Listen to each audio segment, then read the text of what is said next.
as you know, I just swapped the self-study report and the SAR because we'll discuss the program level quality first, then we'll go to the institution level.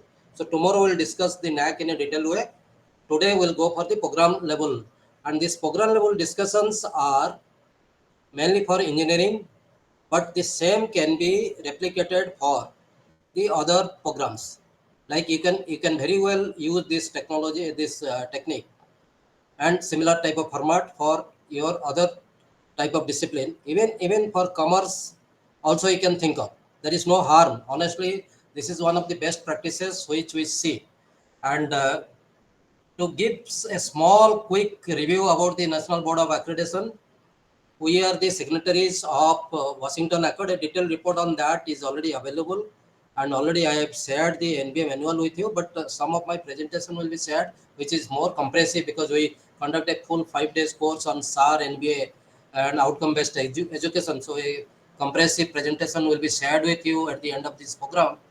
But National Board of Accreditation is our national agency established by AICT. Now they are autonomous, and they go for the program evaluations. If it is autonomous institute or the university system, we say it is tier 1 undergraduate program and postgraduate program. Even for diploma is there, and the diploma SAR. Today I am showing you the SAR, the self-assessment report format for tier 1. Tier 1 means those autonomous institute, university who are having the independency of designing their curriculum and implementing their curriculum. Tier 2, all those university institute who are under the universities as affiliating university affiliation college, where they don't have a control over the curriculum. That is tier 2. So we'll discuss the tier 1, and since we are signatories of Washington Accord, there are 23 permanent members now and 7 temporary members. So altogether 30 countries are signatories to your National Board of Accreditation. And like you go through the process of evaluation, the NBA also goes through that type of evaluation. So like NBA now, our NBA is evaluated for 6 years.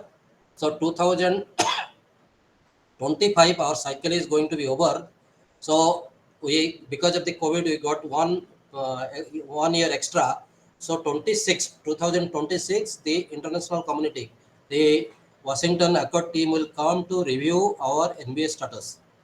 So if we pass through that again for 6 years, we'll be getting like a accreditation agency. They get if provisionally, and 3 years if we don't get in 0. So obviously in India is in that strong footing that we are doing well.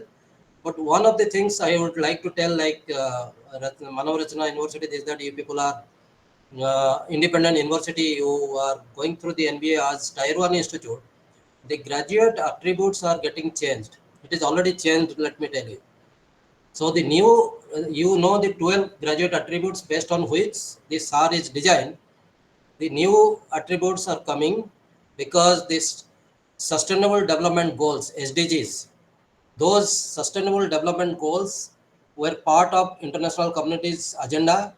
It passed through the UNESCO, and now many of the countries, they have put that SDG as a primary requirement of their graduate attributes. So basically जो graduate का गुण होना है, attributes जो है गुण है, so जो गुण होना है, in that they have put those SDG as part of their requirement. So therefore in our core committee I am also part of that. Now we have changed this attribute. So based on this new graduate attributes, the new SAR format is going to be designed. We have already started working on that, and it will be available most probably by January 2024. So it is expected that the institute who will be going for applying after July 24 will be evaluated based on this new format. So those institutes already have applied in this old format, which I am going to show you. They will be evaluated based on this self-assessment report, which you are will be seeing now under tier 1. Tier 2, tier 1, not much difference. So we'll discuss one of the tiers, so that will help you. So therefore, this present scenario is going to incorporate the SDG component. Why I am hinting you people, because many of your institutes and many of your faculty should gear up now, at least read those SDGs and try to start working in that area. At least your student projects should be more towards SDG oriented, because all of a sudden you should not face that pressure. because automatically the pressure will come, why this project is not like this, why the evaluation is not like that. So instead of putting yourself in that trouble, you can start working on that after 24 July, whatever assessment will take place, it will be as per the new format. So this format will be released by January. That is the target time which we have fixed for ourselves. So in that core committee, I am also part of that. The MCSR format is already designed. MCA is not part of the Washington Accord. Washington Accord is only for Tier 1 institute, those who are like autonomous institute and universities.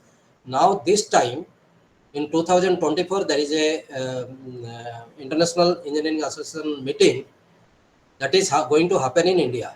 So the president of that has in principle agreed that the Tier 2 institute may also get inducted as part of this NBA accreditations. So internationally, our Tier 2 institute accreditation also will be accepted that way. And it is very much expected that our Tier 2 also will, because our Tier 1 and Tier 2, they don't have any deviation in terms of assessment or in terms of your SAR.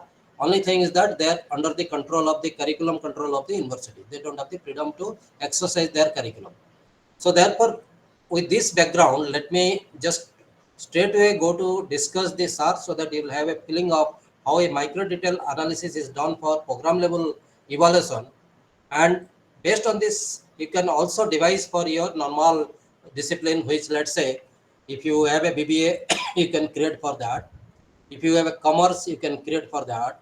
You can really create for different type of disciplines which you are handling, because it is a common course where many universities you may not be going for a technical course, you can think in that way. So this SAR has two components. One is part, actually it has 10 criteria. Criteria wise we'll discuss. It has 10 criteria. Out of 10 criteria, 1 to 7, those criteria are evaluated by the visiting team experts. For each discipline, let it is computer science engineering, for example, or mechanical engineering, there will be 2 experts assigned to evaluate the department. And there will be another chairman who will be the chairman for the total team. Suppose let's say 5 programs are undergoing your evaluation process. So there will be 10 experts, because 5 into 2, 10 experts and 1 chairman. So 11 member team will reach to your institute or the university to evaluate you. So the chairman job is to evaluate the criteria 8, 9, 10. So 3 criteria are evaluated by the chairman, which is around 220 marks like that. Around 780 marks is evaluated by the experts. So together, once they are evaluated, within 2 days time, like we land there on Thursday night, but to your institute we go on Friday, Saturday are the evaluation day. Saturday evening we prepare the report, and Sunday we go for the exit meeting. So Saturday night, more or less, the report is ready and it is handed over to the chairman. So this entire institute, the requirement to become a 6-year accreditation is your score should be 750 and above, and you must have 7 Ys. So 7 Y is the criteria. Score is not very important here. 7 Ys are the criteria, and none of the criteria should be having any deficiency. For example, criteria 8, 9, 10, any criteria you pick up, that criteria cannot be D. But any sub criteria, like when I will be showing you, can be D, W, doesn't matter. But the main criteria cannot be D or W. So therefore 7 Y, 3 Cs. This is the minimum requirement. If you get 8 Ys, then 2 Cs. If it is 9 Ys, then 1 C. Then if you are getting 10 Ys, then wonderful. So that's the 6-year requirement. When it comes to 3 years requirement, you have to 4 Ys. But none of the criteria should be D. W is accepted, but you cannot have D. So remember that to have Tier 1 institute accredited, none of your criteria should be deficiency. So D cannot be acceptable. And if you are not getting that, obviously you will not be accredited. Whereas in case of Tier 2 institute, it is 750 score, 600 score, and below 600 they are not accredited. That's the way. We don't go with number of Ys, C, W in this Tier 2 institute. Tier 2 institutes are based on mainly on score. If you get 750 and above, you are 6-year. But there is a criteria that you have to fulfill the number of PhD, like criteria 4, criteria 5, there are riders. Like if you are going for a provisional accreditation 3 years, then criteria 4 should not be less than your 50%. Criteria 5, sorry, for the faculty criteria should not be less than 50%. So like that, and admission should not be 50%, less than 50%. Placement should not be less than 60%. There are certain criteria which we'll be seeing now. So the evaluations are done under two format. The first format is called Part A. If you see, this Part A is a institutional general format. So this format is filled up by the experts as well as the chairman, which general informations are put on this, and accordingly it is more or less a general information about the number of faculty, student, their SFR. So like that, it is a general information which is about the contract address. But when it comes to criteria B, that is, sorry, in the summary set B, part B, this is the main micro detail analysis. So in this case, if you see here, for criteria 1, which is vision, mission, program, educational objective, for Trier 1 institute it is 50 mark, for Trier 2 institute it is 60 mark. Small here and there will be there, but I am going to discuss only Tier 1, because by 3:30 we want to finish, so that you can discuss on that particular tags which we have given to you. So criteria 1 is vision, mission and program, educational objective. Criteria 2 is program, curriculum and teaching learning. Then criteria 3 is course outcome and program outcomes. These three criteria basically defines how much knowledge you are having on outcome based education. Because if these scores are good, that means you have a good understanding of the outcome based education. Otherwise, somewhere you lack of understanding, because here your course outcome, program educational objective, these things will be coming into picture. Whereas student performance and faculty informations are more or less formula based. So there are a lot of calculation in that which we will be doing. Facilities and technical support is informative in nature. Continuous improvement again is a mixed one. Something will come directly from the formula and something will come directly from the information which you have provided. Whereas in the 8, 9, 10 criteria, the criteria 8 is more first year specific. It is purely dedicated to the first year activities, lab and the faculties, how they contribute, their understanding of COPOs and attainment calculation, all those things. Criteria 9 is student support system, like what type of mentoring system you have, what type of financial benefit you are giving to them, how the clubs are functional, and canteen, mess, all those student support, even feedback systems, all those things will come into picture. 10 is more towards management oriented, that is, it goes towards the governance, institutional support and financial resources, how the management is supporting the quality aspect. So these are the 10 criteria a program is evaluated. So 1 to 7 is more department specific, 8, 9, 10 is more institutional specific. So therefore, the criteria form, if you see, so when we go to the criteria 1, if you see the vision, mission statement, this 550 marks AN is subdivided into different components. So the first is they state the vision, mission of the department, whether the department vision, mission is existing or not, it is seen there. If your vision, mission is existing and you have a document to show that, then you get full mark here, nobody deducts that. Then if you have listed 3 to 5 program educational objective in a right spirit, the way it is written for NBA, there also it is 5 marks, nobody will deduct this mark for you. Because program educational objective is the objective of this program, where he wants to do his graduate as they go out from the institute, in what capacity, किस अवतार में दिखना चाहते हैं, in what avatar you want to see them. Is it like a big scientist of NASA or a big scientist of ISRO, or you want him to be like a Nobel laureate, a fundamental researcher?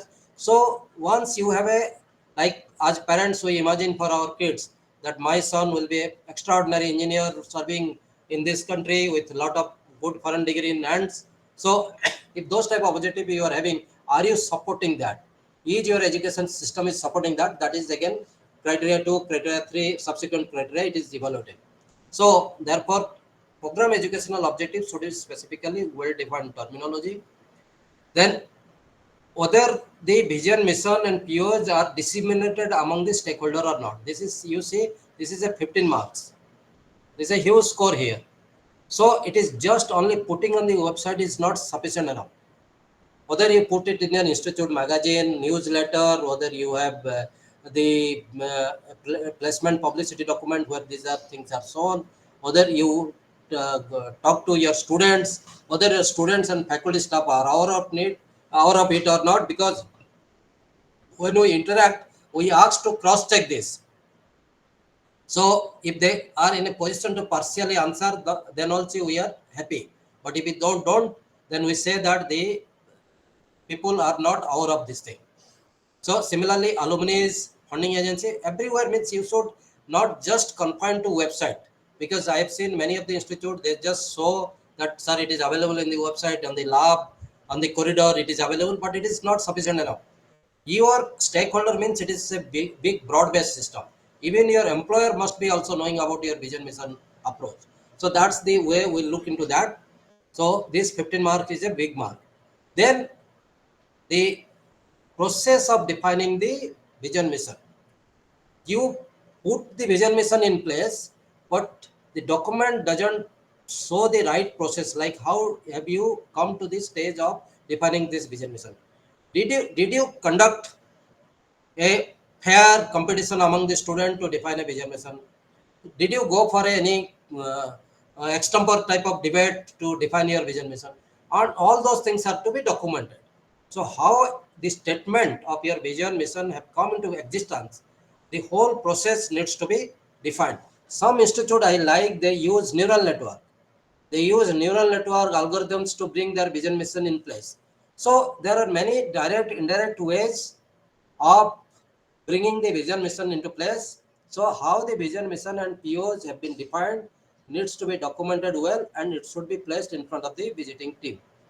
Then very important thing is that the consistency between the vision mission and the POs.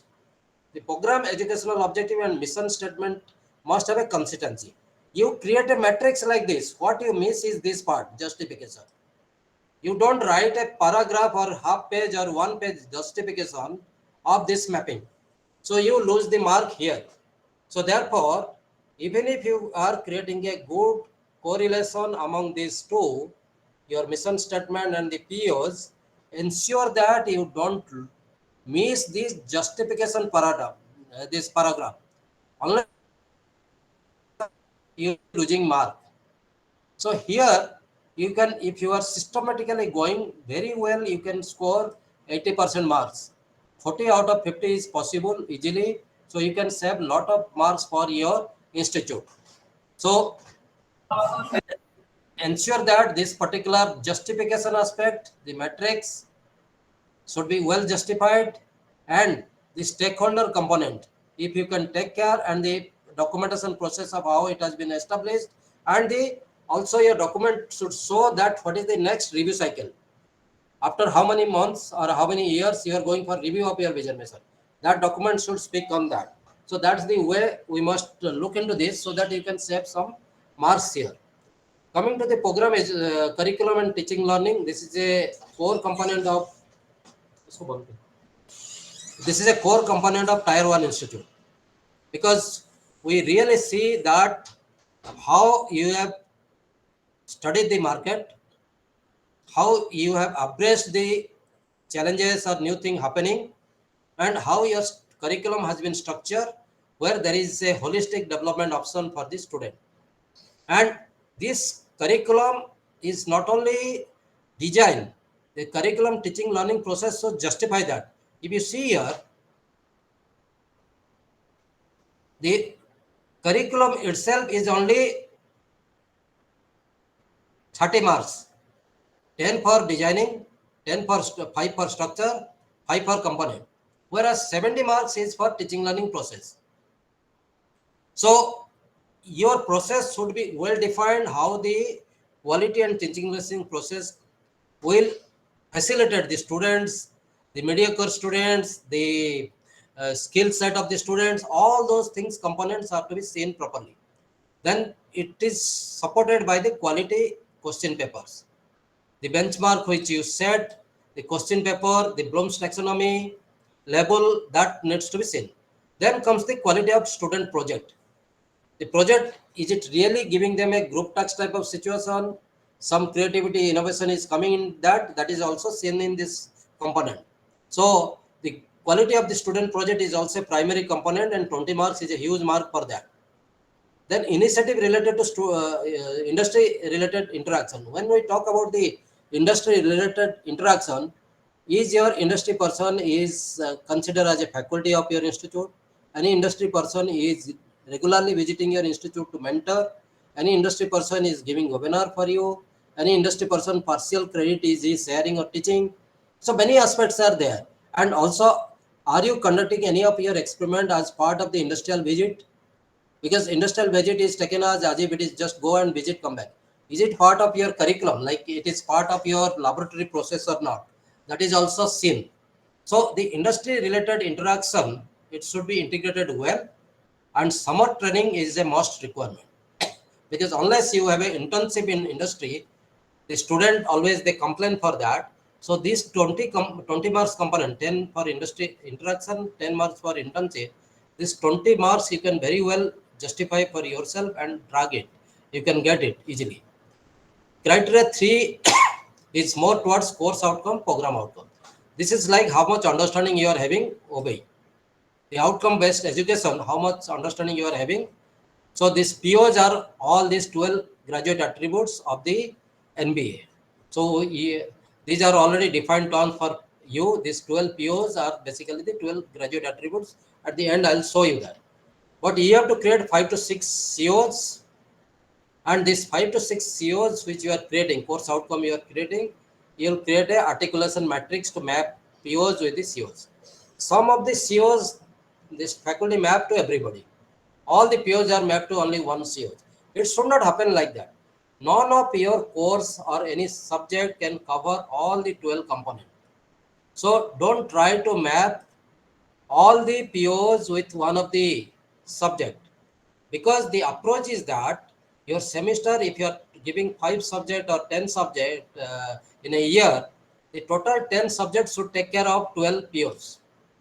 So there will be overlap, no doubt, but it should cover all the POs. So that's the way the students get a holistic development, and therefore no need to just struggle to fit all COs to all POs. Don't do that. So that is the CO POs. Then there is a attainment of COs and POs calculation. So there is a full-fledged process for that, and attainment needs tools to be defined, direct and indirect tools. Then you have to get the attainment value, and there are formulas to calculate the your attainment. So for assessment, you have to define the tools, and the attainment is basically the evaluation. Using those tools and process, you have to give the final value for that. So therefore, how you gather your data, how you keep your benchmark fixed or the cutoff fixed, because cutoff we generally say anybody who gets score of above 60 will be considered as meet the target. It is not. You have to justify how did you reach to 60%. Did you take a standard deviation calculation or mean calculation for last 3-4 years? What is the procedure? Did you use some algorithms to reach to that stage, or did you evaluate every individual faculty, the students, and their for last 3 years, and come out with some extrapolation from the data and created a one exponential, your exponential theory of getting a cutoff? So you must have a full-fledged justified document how the cutoff is fixed, because if your cutoff is low, so you are basically low, so over showing your attainment. If your cutoff is high, you are undermining your attainment. So it has to be a balanced standard cutoff which you have to fix. So therefore, this particular criteria 3 in tier 1 is more outcome based oriented approach. So this is generally we teach in a very specific course called SAR OBE, NBA and OBE, which we conduct here in this institute. So this is a lot of tasks are done in this type of programs. So this I'll avoid, because this is a full-fledged approach for understanding the OBE. Then program specific outcomes, that is a PSO. That basically this is a specialization. PO and COs takes care of generic. But if you want to make more specialized, some extra efforts you have to give. So that extra effort is nothing but your PSO.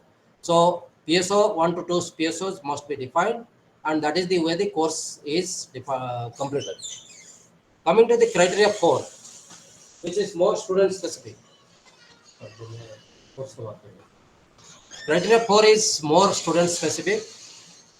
So here basically the student informations are gathered, that student performance with backlog, without backlog, student admission, then the student activities performed in different stages. If you see, these are all mathematical calculation which they go through.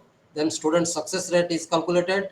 Then accordingly, the academic performance, second year, third year, so year wise, and also the placement, higher study, entrepreneurship. So all those components are considered here. And as you can see from this SAR, it is more towards certain formula based. But there are certain components which are subjective, like professional activities done, like if you have a IEEE society, student society, or IIT student society, or a computer science, computer society of India. So some societies, if you are running, how the activities is done, if you have created some clubs, how the clubs are being supported and what activities and how much relevant to the department it is seen there. If you are publishing some magazine newsletter, that is also is in your it goes in your favor, subject to the quality of that. Then even if you see here the participation of the institute activities and outside the institute activities, because the student participation is also very much important, and sometimes we show them only institute alone, intra institute. If you want them to be more exposed, more broad based knowledge based people, then you have to take them out of your institute. They should participate outside your institute, even outside your state, and in better institutes like IITs and bigger organizations who are conducting good activities. So this 4.5 is more subjective in nature, whereas prior to that, these are more mathematical in nature.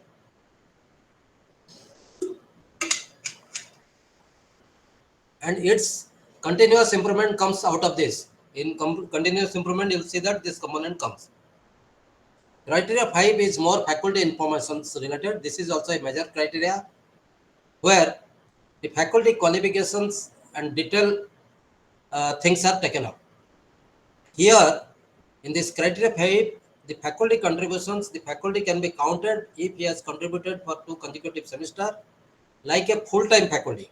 Whether he is ad hoc contract doesn't matter, but he should come for 6 hours. The way regular faculty comes, if they are attending the institute as a regular faculty, not paid on hourly basis, but on a grade or a consolidated pay basis, but they stay every day for 6 hours like a regular faculty stays, then they can be counted under this particular faculty.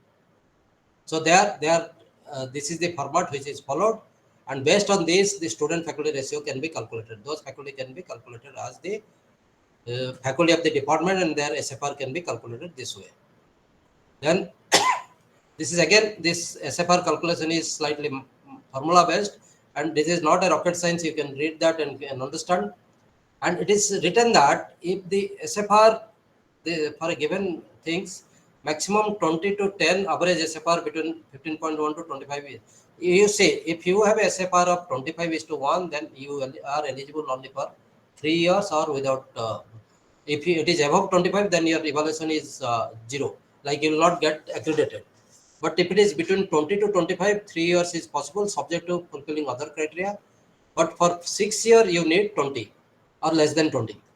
So that's the way the SFR is seen. So if your SFR is 20 or less than 20, then you will be considered for 6 years, subject to fulfilling the 7Y criteria and no D and no W. And if your SFR is between 20 to 25, then you will be considered for 3 years, subject to 4 Ys. So and no Ds. So that is the way this is done. Then when it comes to the faculty cadre ratio, like how many professor, associate professor, assistant professor, that ratio needs to be maintained. It is 1:2:6. Like to every 6 assistant professor, there must be 2 associate professor and 1 professor. So that means it should be 9 people in the department when we are talking. Then 6 to 3, 6 to 1. That is the way the distribution should be there. And faculty cadre ratio we calculate from the not from current academic year. We calculate from CAYM2. That means 2 years back, based that as the base year we consider, and based on this it is calculated. So the base year for faculty cadre ratio is CAYM2. M1 means if this is CAY, 22-23 is CAY, then 21-22 will be CAY M1. Then 2021 will be CAY M2. So 2 years back. So the base year for cadre ratio is CAY M2. And this is the formula for cadre ratio calculation. Faculty qualification is based on your PhD, number of PhD available in MTech. Sometimes you write pursuing PhD. Pursuing PhD is not a degree. Unless they have a degree in their hand, so those pursuing PhD has no notice. So there is no point putting that for confusion, because unnecessary it gives a extra work to be done. Then, sorry, I want to rectify myself. The faculty cadre ratio has no CYM2. It is the retention. Sorry, the retention. Retention is calculated from CYM2. The base year is CYM2. Cadre ratio is based on how many professor, assistant professor, associate professor you are having. But when it is coming to the retention, like how many years you are continuing in that organization, that means you are continuing that organization, the organization is paying well, so nobody will try to leave that. So we see that as one of the cross check of how comfortable the people are there. So you mark here, CAYM2 is the base year for this faculty retention calculation. So the faculty retention calculation is CAYM2. This needs to be kept in your mind. And here there are score defined. If it is greater than 75%, then 8. If it is 90%, then 10. Like that, the scores are defined. And based on this, straightforward, we calculate and if, which percentage you fall, and we give that score here.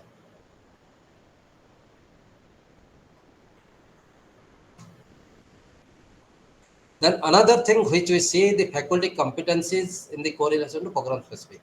There we see that faculty specialization, research publication, course development, like you have prepared MOOCs material, you have written a books, you have written books chapter, prepare modules, model, all those things credits are given here under this category. Then innovation by the faculty in teaching learning, like if they are adopting some new approach, like let's say you are teaching a subject, you are downloading the materials, ebooks, and using augmented reality to give them a 3D feelings in that. So if something like that innovation you are in a position to do, please do note that in this your course file, and also should be part of your SAR document that our faculty are following this type of teaching methodology, innovative teaching methodology approach. So this is very critically seen during the visit. This component is really given many higher rotates. If you are doing some innovation, it also drives the other component. It helps to drive the other subjective component. If they are happy here, they will give more mark in the subjective component. Then the faculty participation in the competency development. Whether the faculties are participating, abreasting them with the new happenings in their domain, also in other areas, because multiple disciplinary area will look forward to that how the faculty they're really going with understanding of the things for multidisciplinary area, whether they are attending those type of programs or not. So the faculty development program is also a very big component, and if you see 15 marks is for that. So because NBA insists that the faculty, every faculty should be having an initiative for themselves, and also management should support that to see that they are upgraded regularly. Only when they are upgraded, they can deliver, otherwise it will affect the system. Then the faculties not only attending, faculties should also, if they are invited as expert to chair the sessions or deliver the talks, or faculty is conducting the program, those notices are also given. In terms of the research, this is a very strong component, and many of the institutes they lose mark in this component, because in this case we look forward to the quality of publications, how many SCI publications you have done, the citation, the Scopus Search Index, Google I10 Index, all those things are seen. But at the same time, we see how many books you have written, how many book chapters, what is your contribution to the digital resources, many of the aspects. So this 20 marks is a huge marks, which can be taken care by faculty. Similarly, the sponsor research. So this is straightforward.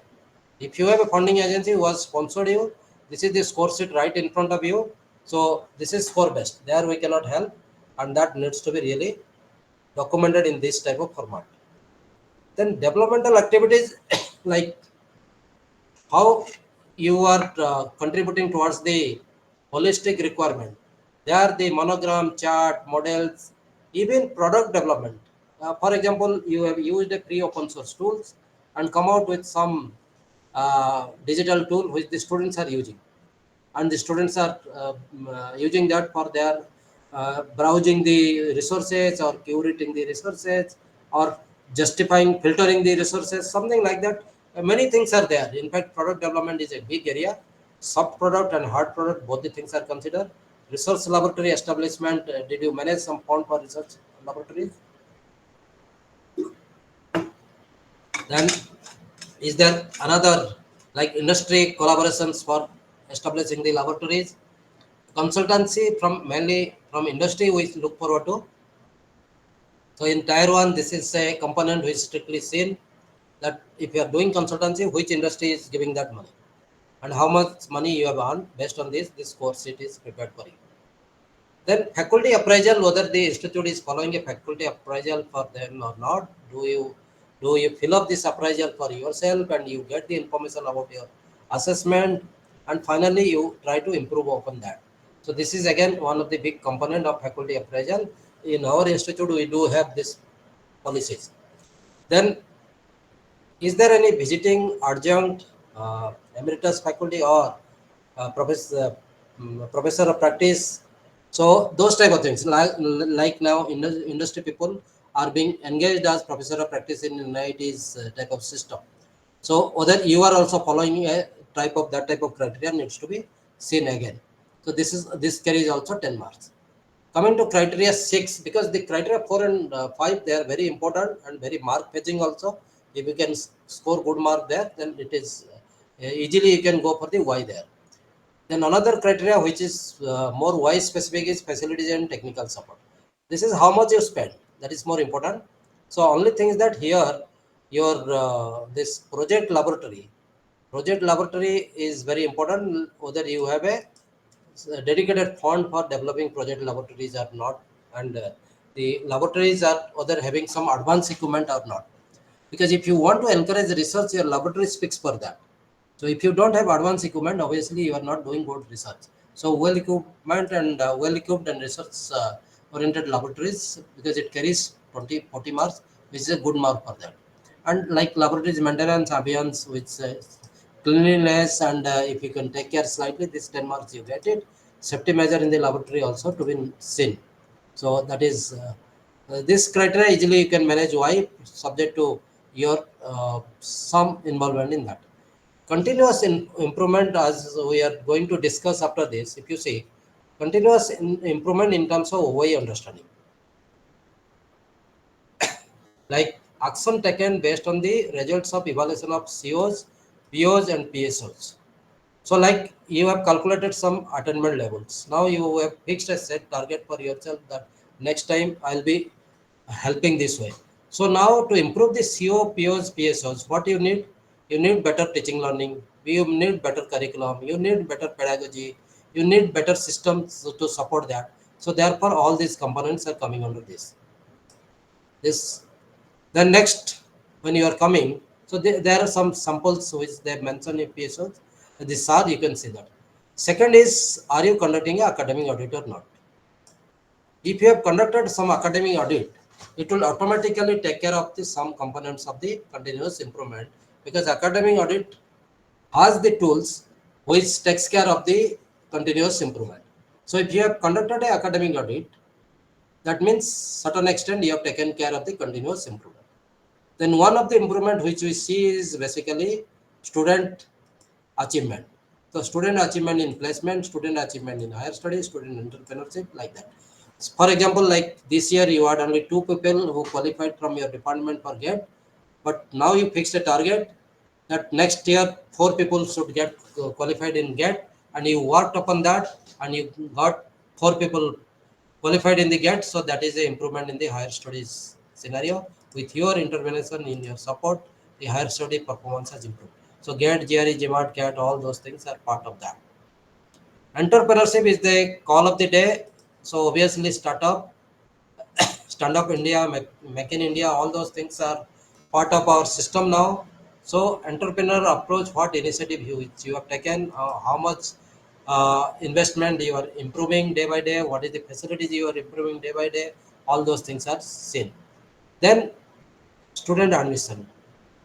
If you are good, your admission will be improved. So this is an indirect way of checking whether you are good or not, whether you are maintaining quality or not.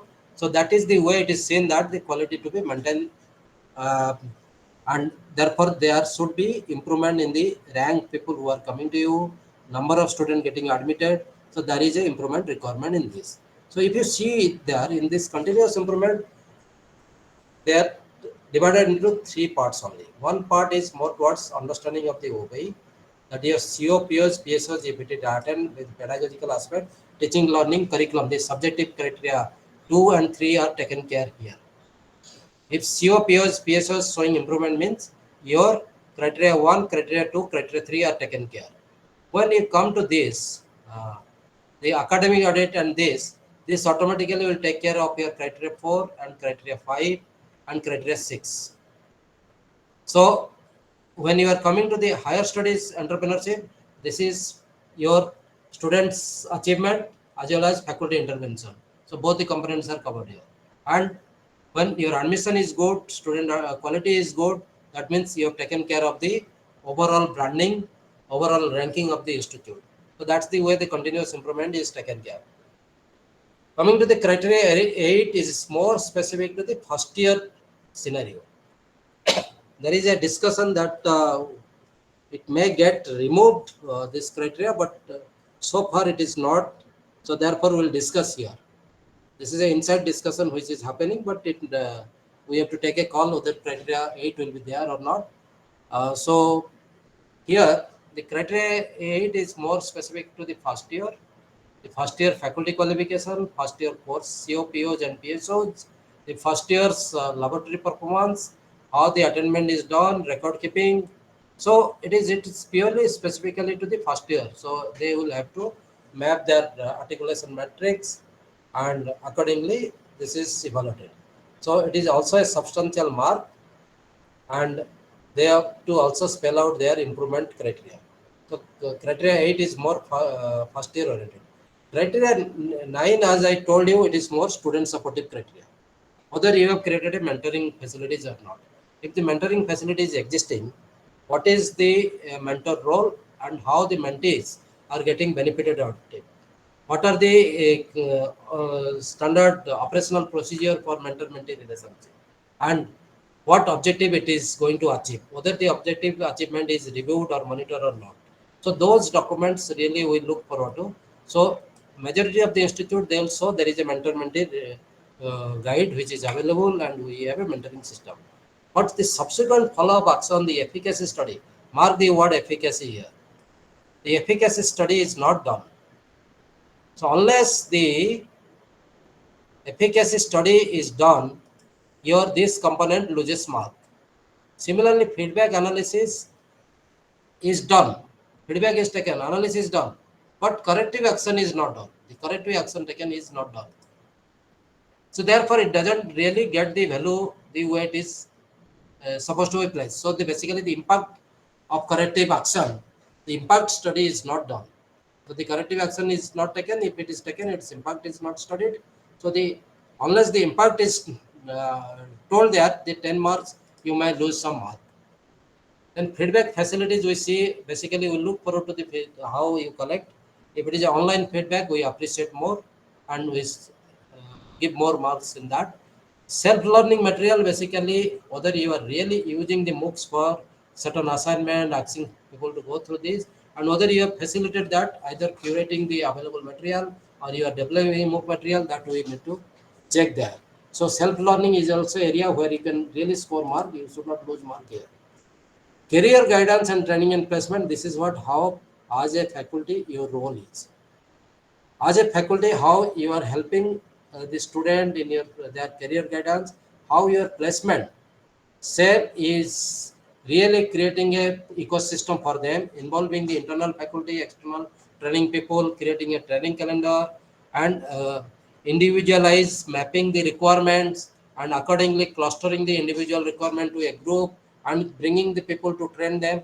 All those things are seen, which is not properly done by many of the training and placement officers. And simply they saw we called this company, they got into that. That should not be the only objective. There should be, in a better way, they should plan this career guidance and training.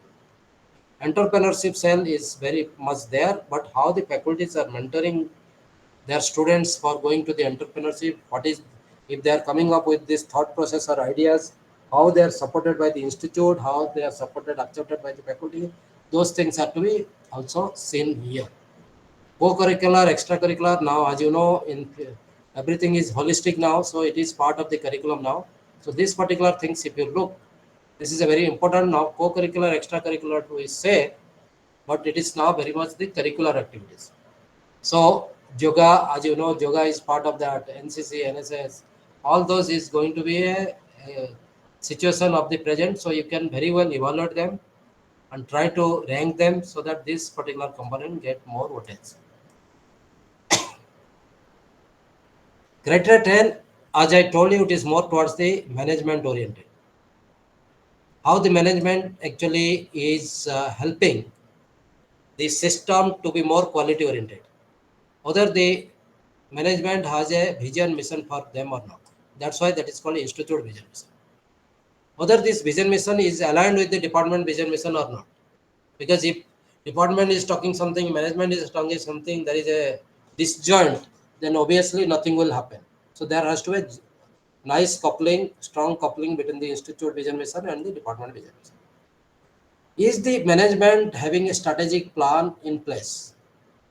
Are they provided the strategic plan along with the implementation guidelines in that, and did they created a monitoring team to monitor the activities happening?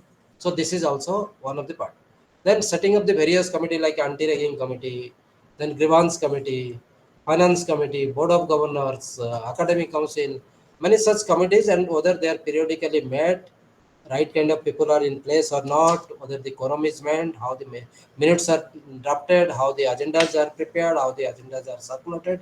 So many things are seen under this particular thing because these are a chairman job. Then we see that how the grievance redressal mechanism is working and how the decentralization of work has been done. Everything should not be HOD centric or principal or director centric. It should be also sometimes faculty members should be empowered, delegated some power, and they should part of the administration decision making, and accordingly the grievance can be disposed of very quickly. Another important thing is delegation of financial power. Unless you give certain powers to your HODs, deans, principal, if everything is kept with the chairman, it will not work. They should have the facilities to spend certain amount of money to for the benefit of the institute, for the department. So that delegation of financial power is also one of the component, and transparency of the available document. Unambiguous public domain, your rule, regulation, all whatever you want these faculty members to follow, staff to follow, employees to follow, institute to follow, must be put on the transparent media. It should be available to everybody to go through. Then another is budget allocation, utilization, and the auditing of that.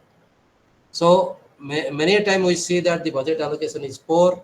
Even if it is a poor, the utilization is further poor. That means the faculty actually didn't plan to utilize the fund properly, and sometimes the audited statements are also not put in the prospectus.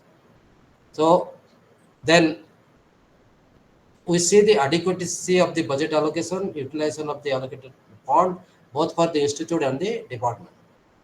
Audited statement must be in the public domain because you are somehow having a public money in your kitty.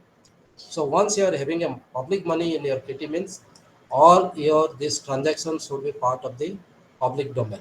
So therefore the audited statement availability on the website for 3 years is a mandatory requirement.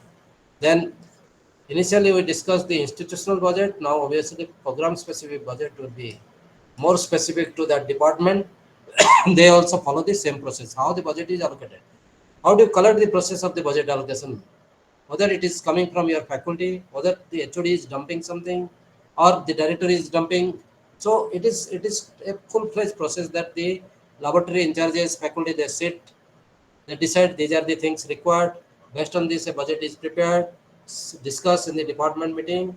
Once the department meeting approves it, it goes to the HOD table and HOD forward it to principal. Principal calls for a then the principal team evaluates that along with the accounts officer and other people. Based on the possible budget, total budget, they fit into this budget, and accordingly a central budget committee sits. They discuss. Once it is approved, they send it to the finance committee, which is the highest body, to recommend it to the BOG or board of governor for the final approval. That's the way the procedures are followed. So obviously the allocation fund and adequacy we see. Library internet is a huge percentage of mark. So 20 mark is a considerable mark. So you must look forward to get a good score here. It is required volumes. Mainly nowadays we see digital resources. How remotely you can access these digital resources. This is important. So unless you have a better accessibility from the remote sources, your digital resources are useless, because 10 to or 9 to 5 your students will be busy in the classroom. But if you don't allow them to have accessibility after 5 o'clock or from their hostel room, then the digital resources are useless for the system. So we look forward to that arrangement. Then quality of learning materials or resources which is developed by in-house faculty and outside, and how they are being assessed by the students, and how accessibility is there for the students. All those things we see here also, the soft or the MOOCs material we discuss. Internet, obviously, when you are going towards more digitization of education, without proper internet, it is not possible. And mobility teaching is possible provided you have Wi-Fi all through. So if your Wi-Fi network is strong, your students are not disconnected. They are always also having a mobility of teaching, a mobility of study. So that should be encouraged. Then overall there will be a declaration, and these are the graduate attributes right at this moment the NBA follows. So we say POs in our language. In ABET language, we say it is graduate attributes. So program outcomes are 12. One is engineering knowledge, another is problem analysis, then development solution. So basically, our engineer, which we got the last time, this Washington Accord comments that our undergraduate engineers, they are poor in complex engineering problem solving. So somehow, my request to all of you, make sure that this particular aspect, the complex engineering problems, it should be emphasized more. Your question paper should be more emphasizing on this, so that our students, they are more tuned to this creativity, innovations, and they are more capable of solving complex engineering problems. Because last time, the foreign experts who came for our NBA accreditations evaluation, they commented on that. The Indian students are poor at complex engineering. Your system is not supporting them. That is what they told. So this criteria 3 and criteria 4, this conduct of investigation on complex problems. So these two components should be use of modern tools. They should be capable of using the new tools, which are engineer and society. They should have some feelings for the society, take care of the environment. They should have ethical practice. Along with their individual competency, they should also develop a competency attitude of working in team, along with the team. They should be in a position to communicate well, some basic knowledge of project management and finance, and there should be lifelong learner. These are the 12 गुण. वैसे किस गुण में इनको आप बड़ा करना चाहते हैं? These are the 12 attributes or 12 guns which we want among the our student masses. So all this जितना भी our activities, all these activities what we are doing, all these labors what we are doing, this to justify that they, our students, when they go out of the systems, they are with all these 12 qualities. They will have all the 12 gun or the attributes with them, so that they can they can meet the challenge of the society the way it is expected. So this is very quickly about the SAR of NBA.